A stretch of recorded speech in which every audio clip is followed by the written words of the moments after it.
Hey everyone, I've been testing the Anker Nano 45W smart display charger, and honestly, this thing surprised me. At first glance, it's tiny, like ice cube small, and it's about 47% smaller than most standard chargers.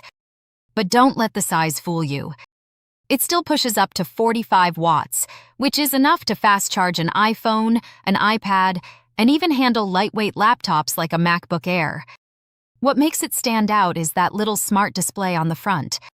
It actually shows real-time wattage, temperature, and even recognizes your device when you plug in an iPhone 15 or newer. That's pretty cool for something this size.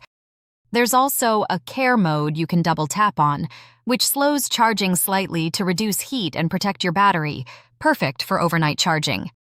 Downside? It only has one USB-C port. But for around $40, if you want a compact, travel-friendly fast charger, this one is absolutely worth considering.